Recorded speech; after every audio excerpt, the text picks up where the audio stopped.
Governor for Morobe.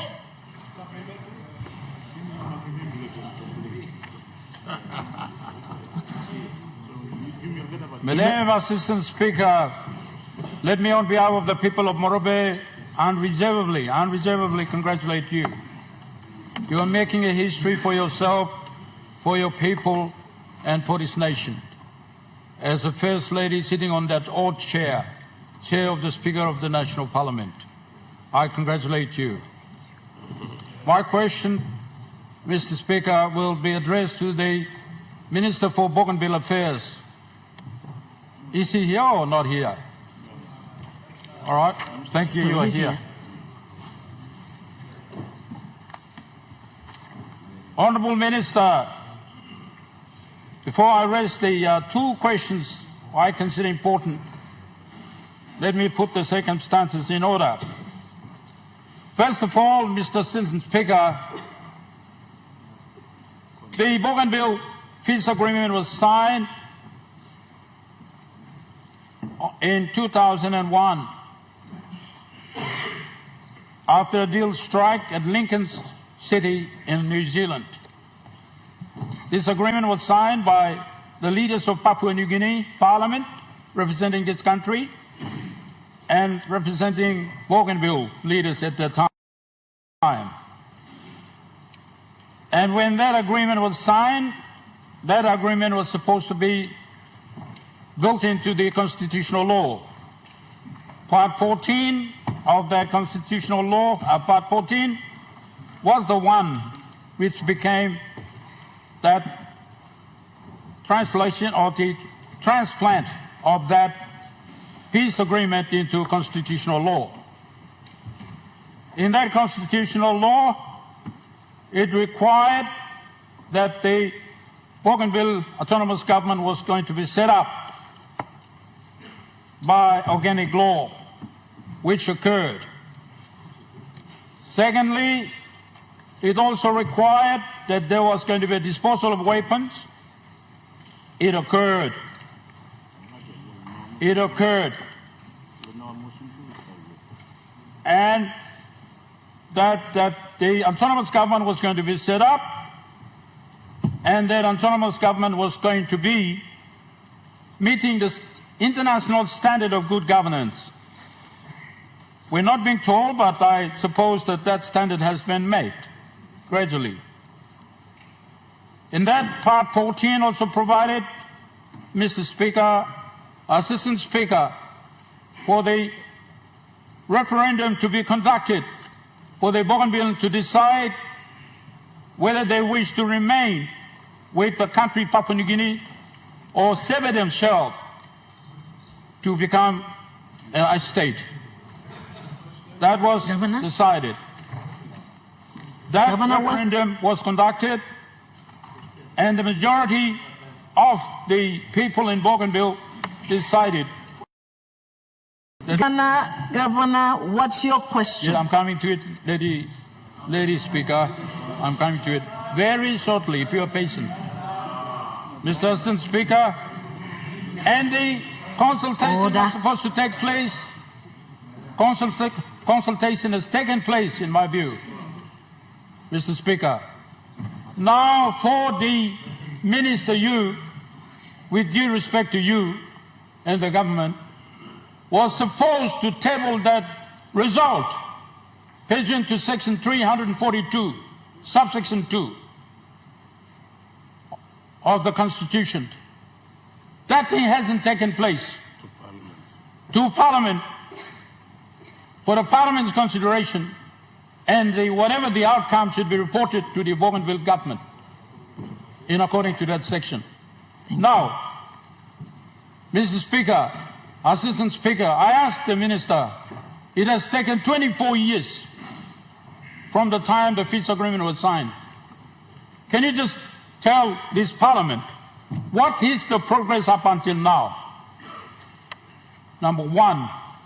Number two, when will, if you're ready, table the report to this Parliament in accordance with Section 342, subsection 2, for determination by the honourable members of the Parliament When are you going to table it? Number 3, are you aware the front page of the Post-Courier today, front page of the Post-Courier today unreservedly states out by the duly elected leader of the Bougainville government, Ismail Tarama, Honourable Ismail Tarama, as the President of the autonomous government, and Honourable the Ezekiel Massad as Attorney General, and the leaders and the genuine leaders of the Bougainville has state the date to this country. 1st of September. The 1st of September 2027 as a date that that part of the province will declare as a state, as an independent state. They don't care whatever happens. That's a clear statement on Papua New Guinea government is going to delay it or making a decision or what the international community is going to decide. They're not concerned. They're not saying that's going to stop them. They're going to go ahead and declare independence on the 1st of September 2027.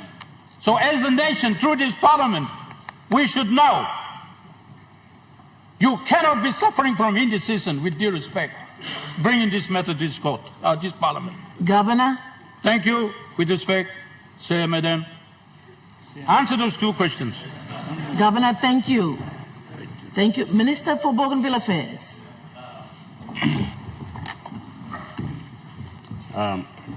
Thank you, Madam Assistant Speaker.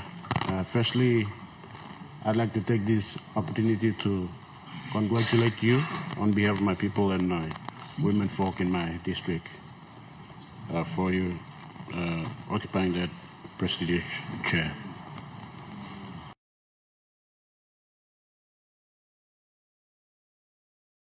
Moreover, for asking a very important question in relation to the issue on Bougainville and the update that the Parliament need and the people need to be advised on what the progress is on the Bougainville peace process. The good governor has asked a very important question for the members of this House, as well as the people of this country and the people of Bougainville to be informed of. The good governor asked 3 specific questions. As far as the subject matter concerns, I'd like to answer those 3 questions in one hit. But I must say in the outset that I'll be giving a ministerial statement providing the update for the progress we are having. Probably it's going to happen next week if the Parliament adjourns next week. But for the purposes of the questions asked, let me update this House as to the updated progress that we have made. The good governor has briefly informed us as to the process on the Bougainville peace process. In brief, under the Bougainville Peace Agreement, we have 3 main processes. The first process, as the good governor has indicated, was to set up the autonomous Bougainville government, and that has happened. We have an autonomous Bougainville government which has been in existence for almost 20 years. The second process was the weapons disposal, and that has taken place already. The third and the last process is the referendum. And the good governor has mentioned a particularly important point in relation to good governance. I believe good governance was one of the conditions for the referendum to take place.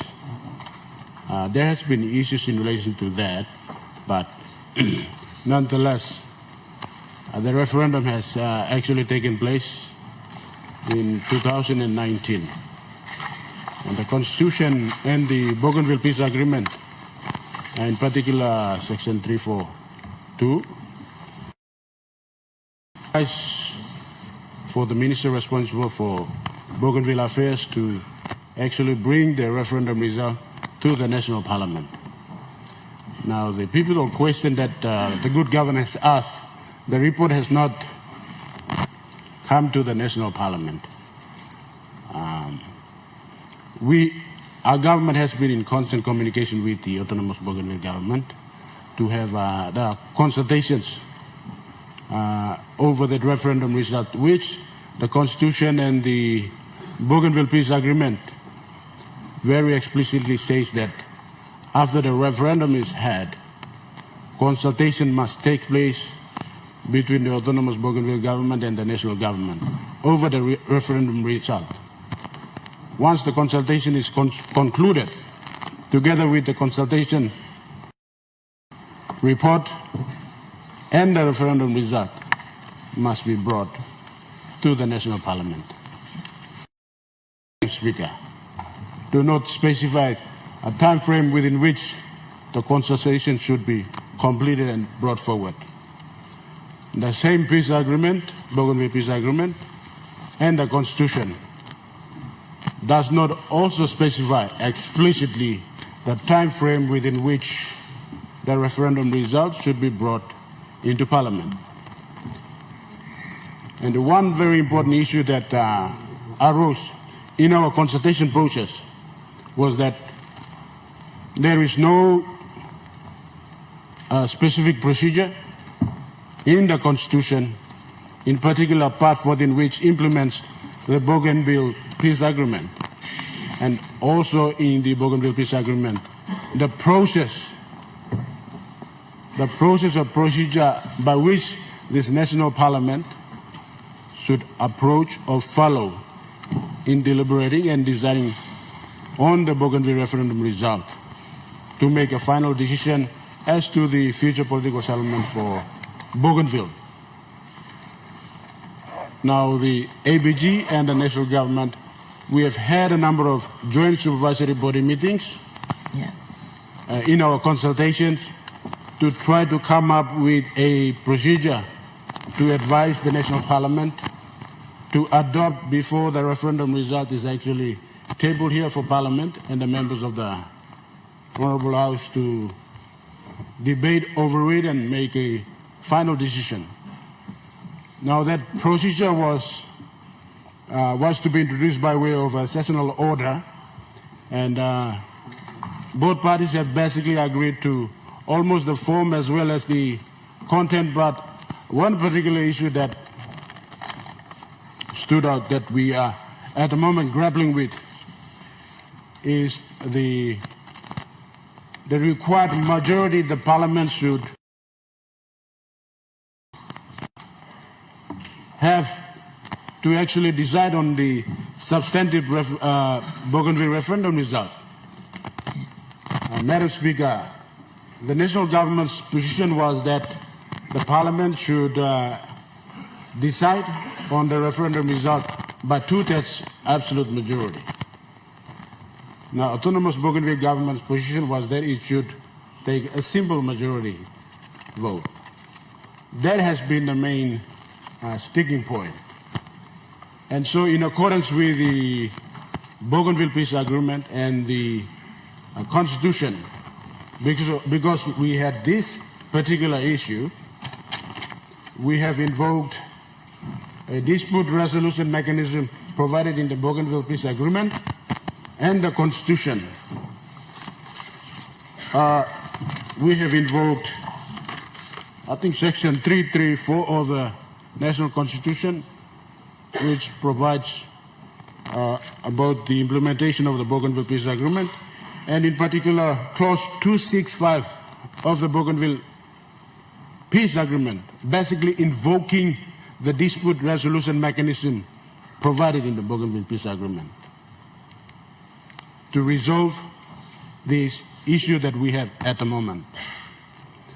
And following that, on the Madam Speaker, on the 8th of May last year, Joint Supervisory Body meeting was held to address that particular issue. And in that JSB meeting,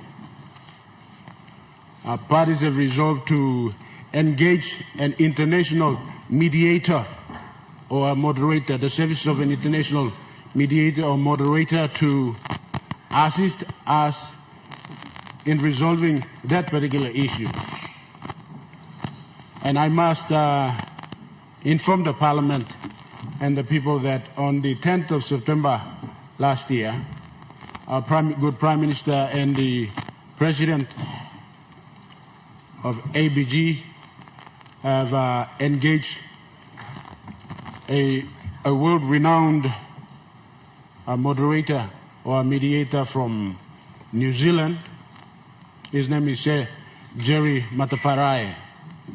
He's a former Governor General for New Zealand and the ex-commander for the New Zealand Defence Force.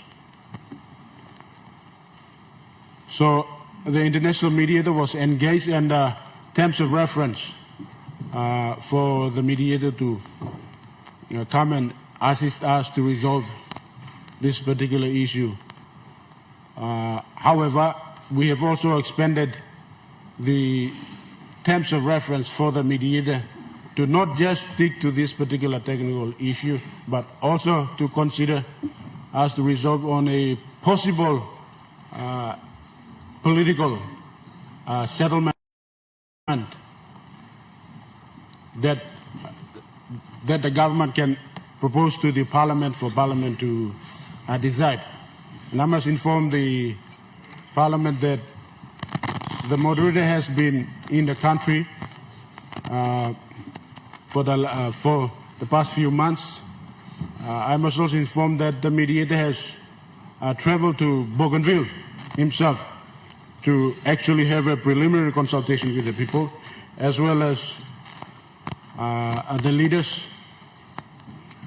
I must inform that the mediator will be here in the country next week to actually have the first consultations meeting with the parties to try to resolve the issue.